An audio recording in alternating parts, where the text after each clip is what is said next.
The rivalry is back on. What's going on, Colts Nation? It's your boy Derek Larger again. I'm going to be your host for this podcast. Andrew is joining me again, so thank you, Andrew. This week, it is officially the first week of the NFL. I know everyone else is excited. We definitely are very excited for this season to finally get underway. First game is obviously the Packers versus Bears Thursday night. That'll be a good warm-up. And then obviously we have the Colts game on Sunday at 4:05 against the Chargers, where we go to LA to look for our first win of the year. Now, before we begin talking about that game, we wanted to kind of talk a little more about the quarterback situation, where everyone was wondering, why did Brian Hoyer get a 3-year, $12 million deal, and yet we had Jacoby Brissett having pocket change? Well, for some reason, everybody was freaking out about Brian Hoyer getting that much money. I didn't understand it, and I know Andrew will explain it a little more, but obviously, Colts Nation, we spoke out about Brissett needing an extension, and apparently Ballard heard us because he signed Brissett to his own extension a few days later, giving him a 2-year, $30 million extension. It's also being reported that Brissett had made that deal himself. He doesn't have an agent, and you can read my thoughts on that on Twitter. I kind of already talked about how that went as well, because that's what Ballard always does. He has the prove-it contracts. Everybody that is on this team needs to prove their worth, and when they are, then you get paid. But either way, I think Colts Nation as a total, for the most part, has kind of gone past the depression stage now that Andrew Luck's been gone. It's now been 2 weeks since Andrew Luck has, been officially gone from the team.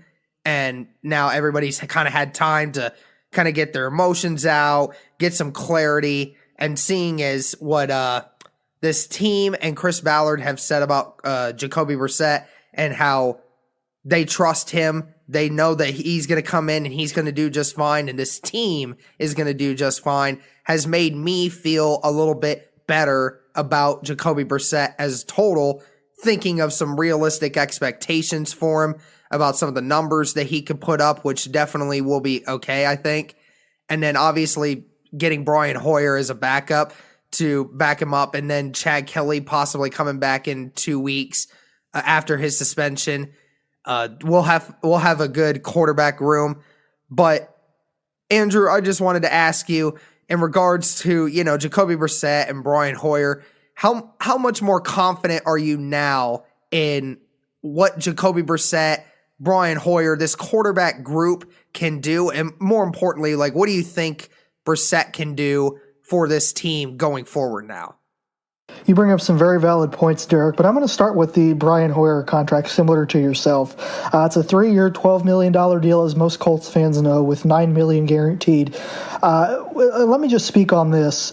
Brian Hoyer is a very, very solid veteran in the NFL, and has been for quite some time, and there are a lot of teams that he's been with, the Patriots, the Browns, and they all have nothing but high things, and have done nothing, I should say, but praised him while they were on those respective teams, or while he was on those respective teams, I should say. And when you look at the contract in itself, as I said, 3 years, $12 million, $9 million guaranteed, to me, that's not really saying much, or that doesn't really show much in terms of the Colts cap room and cap space. And I'm talking about the cap space that they'll have going into next season, not the cap space that they currently have. So ultimately, Derek, I really like the Brian Hoyer contract. And then let me switch to the Jacoby Brissett contract. As most fans know, probably by now, it's a 2-year, $30 million deal. And I think this could potentially be something really, really fantastic, and here's why. You look at the contract in itself, 2 years, $30 million, as I just said, and you think, hypothetically speaking, what if Brissett goes out this season and absolutely just balls out? Let's say 40 touchdowns, over 4,000 yards, and then he's on the hook for 2 years and $30 million rather than 5 or 6 years and $100+ million. So this is a very team-friendly contract, Eric.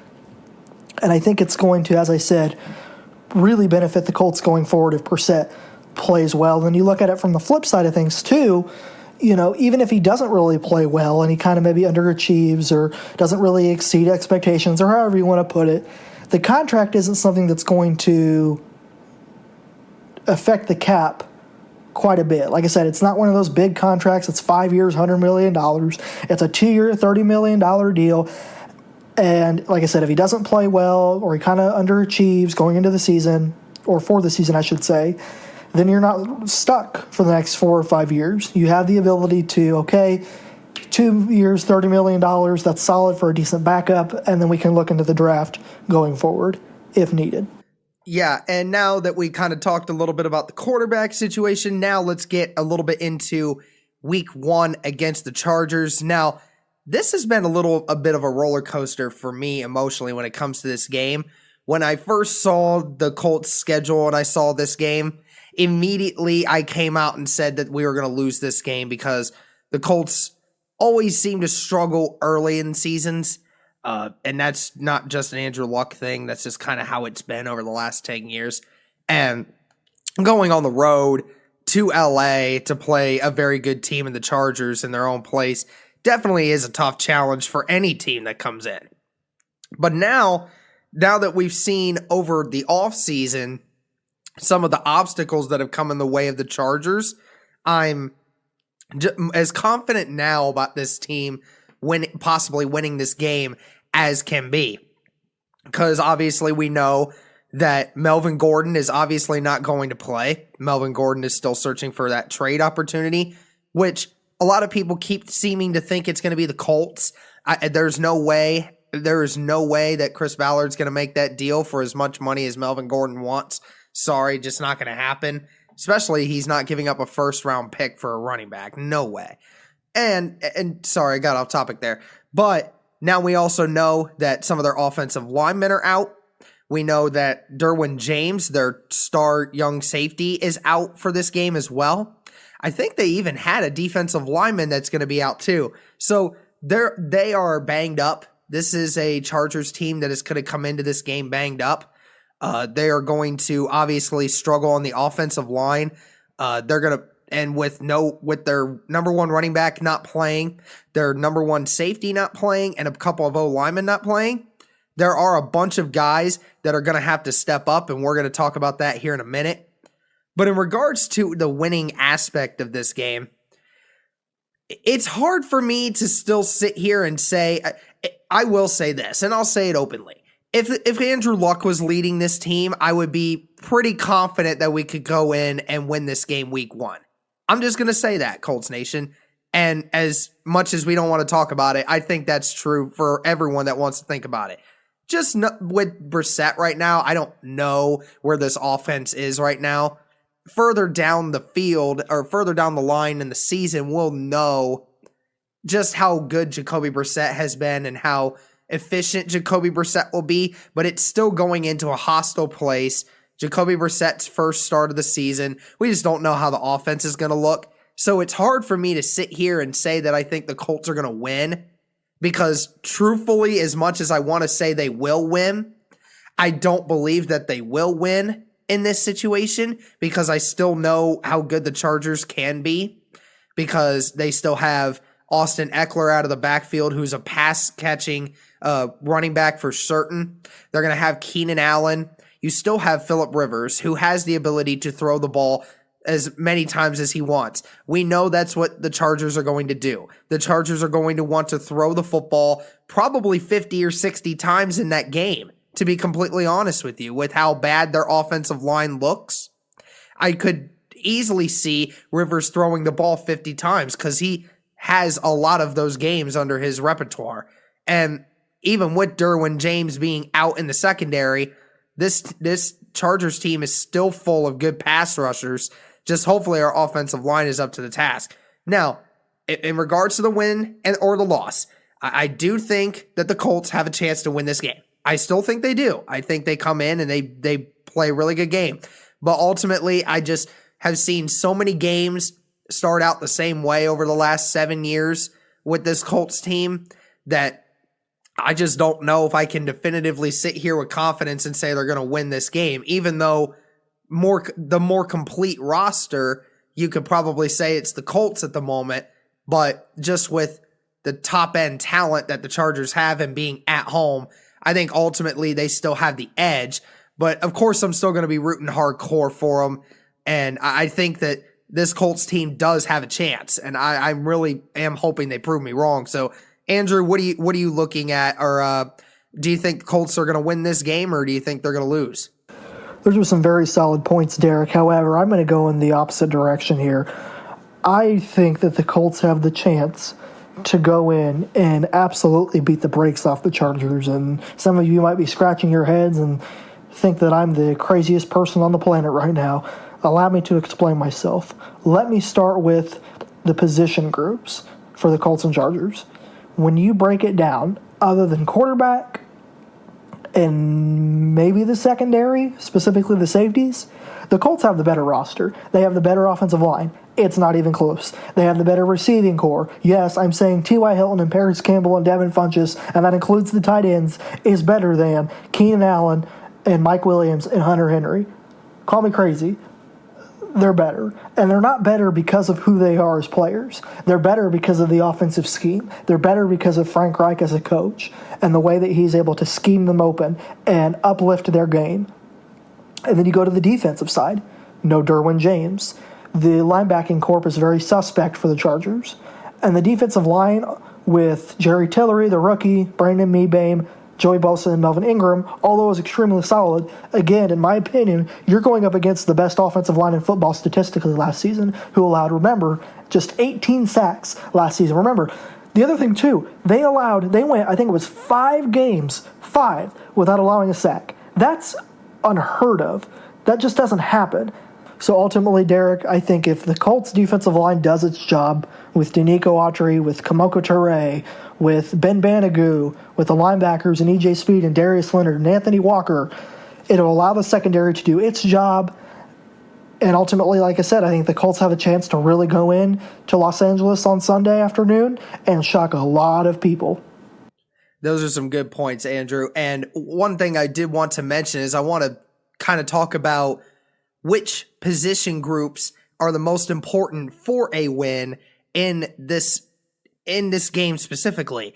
And I think we kind of already mentioned the one, and that involves the defensive line. I think you and I can definitely agree there that the defensive line in this game has to have one of the best games of the year. They have to set the tone early. We keep saying it. With this offensive line, as decimated as it is and as inexperienced as it is for the Chargers right now, the Chargers are not going to look to run the ball that much. They are going to try to run it at times, but that is not the forte of Austin Eckler and some of their backups. Austin Eckler is a pass-catching guy. They're going to want to throw the football. I don't know how many games that Phillip Rivers has in his career where he's thrown 50 or more passes, but I think among active quarterbacks, I think he easily has the most. I think there's some games where he actually has 60 passes thrown in a game. I think this could ultimately be one of those games. I think that the defense, Eberflus really has to get a system in that is going to pressure Phillip Rivers. You have to make it difficult on him. Because as good as Kenny Moore is, and as good as Pierre Desir is, and all that, they're going to need to make sure they lock down Keenan Allen. Keenan Allen's going to be out there, and he's going to ball out. We're going to have to really hope that somebody is going to be able to lock him down. They might have to double cover him most of the game. And now that they lost Tyrell Williams from their roster, their second best guy is going to be, Mike Williams, and then Hunter Henry is a decent option as well. Colts are really going to have to get a defensive front. The defensive line really has to get pressure on this quarterback almost every time, and they need to work on the blitzes. And obviously, we haven't seen a lot of blitzes in the preseason because Eberflus and Frank Reich have both already said they're not going to use their full playbook. I'm sure Eberflus has the same idea as us. He knows that this offensive line for the Chargers is going to struggle, and they're going to want to get the ball out of Phillip Rivers' hands quickly. So ultimately, that's what you need to do. Get pressure on Phillip Rivers early. Make him struggle. Get those early 3 and outs. And then you could pretty much hope that the Colts offense will be able to score a few points if you're able to put them in a good position. Because that's ultimately what this is it's getting Jacoby Brissett put in good spots to be able to make him feel more confident that we can go out there and we can perform. Because this is a confidence booster. And then the other position group that I'm going to be looking at to step up in this game is going to be the running backs. I think that with obviously Jacoby Brissett being new to this starting role now for this year, I think that Frank Reich is aware that even though they have confidence in Brissett to throw the ball down the field, I think ultimately Frank Reich also will admit that to get Brissett started and get him to have more confidence, he's going to need to throw the short routes, right? He's going to have to get those small yardage throws out there, kind of get the arm going a little bit, get the blood flowing, and then you start going deep. That's where Nyheim Hines comes in. And that's where Marlon Mack comes in, where he needs to run the ball behind that offensive line. They need to get yardage. Now, the Chargers haven't always been a great run-stopping defense. They've been a pretty decent pass-rushing team. You obviously know with Melvin Ingram and Joey Bosa on the outsides, that's one of the best pass-rushing duos in the NFL right now. But you need to be able to run the ball. And, I mean, obviously the Colts offensive line hasn't had a lot of time to work in the preseason, we know. But right now, pretty much this entire team is healthy. We need to go out there. We need to run it down their throats, give Jacoby Brissett more freedom to not get hit, and we need to start doing more of the running back screens and the outs and everything that makes it easier for Jacoby Brissett. I'm not wanting to handicap Jacoby Brissett for this game, obviously, but in order for him to get the confidence and for him to get a feel for the game better, because ultimately that's what this is. We need to be able to throw those short stuff, get him going, and then when that happens, then you have the openness to throw the ball down the field. So the two positions, like I said, that I'm looking to step up in this game has to be the running backs and the defensive linemen. Andrew, what are some position groups for this game that you think needs to step up? Some very valid positional groups indeed, Derek. But I'm actually going to, for my first one, go with the Colts secondary. And here's why. Of course, we know from last season, Matt Eberflus likes to run that Tampa 2 defensive scheme, that bend but don't break, and the pass rush, as you mentioned, with Danico Autry, and more specifically the defensive line, has to really play well and play effectively in order for the defensive secondary to do its job. But when you look at the Colts cornerback room, Pierre Desir played really, really well against some of the better receivers. Amari Cooper and DeAndre Hopkins are just a couple of examples. Kenny Moore is arguably, in my opinion, the best slot corner in football. And then you have a rookie in Rocky Soon who I think has a chance to go out and start right away in week one. And for my second positional group, in terms of who I would like to see play well or step it up going into this game, I'm going to go with the Colts offensive line. And let me start by breaking down the Chargers defensive line. As Derek mentioned, you have Joey Bosa and Melvin Ingram, one of the better pass rushing duos in football. You have a rookie in Jerry Tillery out of Notre Dame, who the Chargers are very high on. He showed some exceptional flashes in the preseason. Then you have the veteran in Mebane. Of course, we know what he can bring to an already stout and aggressive defensive line. The linebackers concern me somewhat. I don't think they're as good as the Colts linebackers. However, I will say that the Colts offensive line is certainly going to have their hands full. And if they can keep Brissett clean and open up running lanes for Nyheim Hines and Marlon Mack, then I think the Colts offense has a chance to go in there, especially without a player as important as Derwin James, to go in and really surprise a lot of people. And another position group that I think we need to really look at is also the tight end group. We obviously know how deep this tight end group is, probably the most tight, the biggest and best tight end group in the NFL right now. We obviously know what Jack Doyle can bring, and we know what Ebron brought last year, and you have a couple other guys in Mo Alley Cox and Hale Hentis that can go out there and just straight up ball. It's going to be interesting, too, to see how they use them now. Excuse me. With Andrew Luck now being gone, it's going to be interesting to see who Jacoby Brissett favors more. You're going to see if he favors throwing the ball to Eric Ebron or Jack Doyle. And ultimately, since we're talking about the Colts offensive line protecting Jacoby Brissett, it would not surprise me if, they try to not use the tight ends as much in the deep pass game and prefer to use guys like Jack Doyle to help block guys like Joey Bosa or Melvin off the outside edge. Not specifically for Costanzo's sake. I think Costanzo will be okay, but they might do it for Braden. You might see Jack Doyle lined up on the right side of the line, helping with, hinging and making sure that Bosa or Ingram do not get the outside edge. I think that could be definitely something we'll see. And you could see more of Eric Ebron in this game rather than Jack Doyle, just due to how deep this defensive line for the Chargers is.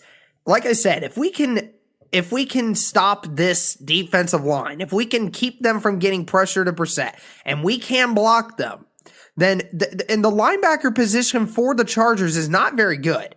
Not nearly as good as ours. So that's the thing. We need to get into that middle of the field. We need to get to that second level. When Marlon Mack and Nyheim Hines and whatever wide receiver can get to that second level, that is where the Colts will win. They need to win it in the trenches, and they need to be able to get to that second level where we can make the Chargers pay. All right, and so the last thing we're going to do to top off this episode for the Week 1 review is kind of talk about two players that we are both wanting to kind of look at this week and see what they can do to bring an immediate impact to this team. The first one of mine is going to be Paris Campbell. I said that in Week 4 for the Bengals game, and sure enough, in the few catches that he had, he definitely put on a show for the one where he showed off his tremendous speed. And Zach Kiefer actually talked about Paris Campbell today, and says that you shouldn't expect a limited workload for Paris Campbell Sunday. Says his hamstring is great, and Frank Reich said he's impressed at how quickly he's picked up the scheme, so don't be shocked if he gets some good amount of playing time. That would be great for me. I would love to see that. I've been high on Paris Campbell. I want to see what he can do and how Frank Reich is going to use him in this system. And again, it's another way of helping Brissett with those under routes, possible jet sweeps, and stuff like that. Stuff that'll throw the Chargers off balance and get the ball out of Brissett's hands quickly. And another guy on the defensive side of the ball for me that I'm looking at is Danico Autry. Like I mentioned before, defensive line needs to step up. Well, Colts Nation has been saying, Danico Autry, you had 9 sacks last year, 10 sacks last year. We expect more from you this year. You were a beast. You didn't have all the time in the world in an offseason to get implemented into this team. Well, now you're implemented, man. You're our D-line guy. And ignore the Justin Houston stuff for a second. I think Danico Autry is the future D-lineman for this team. And I want to see Danico Autry dominate in the middle. It starts with him. If he dominates in the middle and Phillip Rivers can't throw the ball up in the middle and they can't run the ball in the middle, I want it to be Danico Autry's hand. I want to see Autry eat that offense alive on Sunday. So those are the two players that I'm looking at for this game. Andrew, who are your two? All right, so my first player, I'm actually going to go with a rookie as well, Derek, but I'm actually going to go to the defensive side of the ball. And I'm going to go with Rocky Sin. Surprise, surprise. Here's why. First of all, coming out of Temple, he was a very, very solid man-to-man corner. When you're going against wide receivers that are as dominant as Keenan Allen and Mike Williams are, you have to be able to beat them at the line of scrimmage. You have to be able to make sure that they don't get past you. And Rocky Sin is not afraid to get up close and personal with an opposing receiver. I mean, we saw him ball out in training camp. We saw him with the tremendous pick six against Devin Funchess, where one of the defensive personnel ran up and hugged Chris Ballard afterwards. And he did that because he knew that Chris Ballard, yet again, found somebody that has a chance to be potentially really, really, really special and Rocky Sin. And I think that Matty Eberflus is not going to be afraid to put Sin out on an island against either a Keenan Allen or a Mike Williams Week 1 and let him do what he does best. And that's be a physical, shutdown, man-to-man corner who excels in man but can play really well in zone too. I think this is Jacoby Brissett's big opportunity. I think this is the moment that he's waited for, and I think it's here and it's now, and it starts Week 1. Great stuff, Andrew. Great stuff. All right, that's going to do it for this episode of the Cody Felger Podcast, where we talk about Week 1. We are really hoping that the Colts start out this season Week 1 and I know all of you will definitely be watching. Be sure to follow us on Twitter. Be sure to like, comment, and subscribe on YouTube. Thank you all so much for listening in. Happy first week of the NFL, and as always, go Colts.